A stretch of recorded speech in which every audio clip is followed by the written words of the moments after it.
జిలేబీ బ్లాగ్లోని the fruit of the sin కవిత.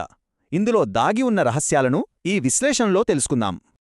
కథ ఎక్కడ మొదలవుతుందంటే, మంచుతో గడ్డకట్టిన ఎంతో పురాతనమైన నిశ్శబ్దమైన ఒక చర్చి దగ్గర. భలే థ్రిల్లింగ్గా ఉంది గదూ! దాదాపు 2 దశాబ్దాలుగా నడుస్తున్న జిలేబీ బ్లాగ్ ప్రయాణంలో 2026లో పబ్లిష్ అయిన ఈ కవిత నిజంగా చాలా ప్రత్యేకం. ఆంధ్రభారతి నిఘంటువు, తెలుగు లైవ్ ఛానల్స్, ఇలా అచ్చమైన తెలుగు వాతావరణం మధ్యలో ఒక ఆంగ్ల కవిత ఉండటం భలే ఆసక్తికరం. అసలు కథలోకి వెళ్దామా? ఆ భయంకరమైన చలికాలపు ఉదయం, చర్చి గంట మోగకముండే అక్కడొక వింత జరిగింది. విపరీతంగా మంచు కురుస్తోంది. అప్పుడు చర్చ్ వరండాలో ఒక గుర్తుతెలియని వ్యక్తి కదలకుండా ఏకదాటిగా మౌనంగా కూర్చుని ఉన్నాడు. పాపం ఆకలితో ఉన్నాడేమో అని గ్రామస్థులు రొట్టె, సూప్ ఇచ్చారు.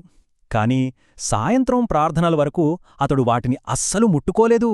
దేవుడే పంపిన పవిత్రమైన సాధువు వచ్చాడన్న వార్త ఆ చల్లటి మంచుగాలిలాగే ఊరంతా క్షణాల్లో వ్యాపించేసింది.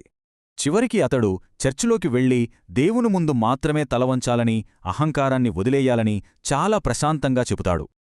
ఆ మాటలు వినగానే అక్కడున్న మ్యాగ్నస్ అనే వృద్ధుడి ముఖం భయంతో పాలిపోయింది. అక్కడే ఒక పెద్ద చీకటి రహస్యముంది. ఆ సాధువు ఎవరో కాదు, ఎరిక్. గతంలో దొంగతనం నేరం మోపి మ్యాగ్నస్ లాక్కున్న పొలానికి అసలైన యజమాని అతడే.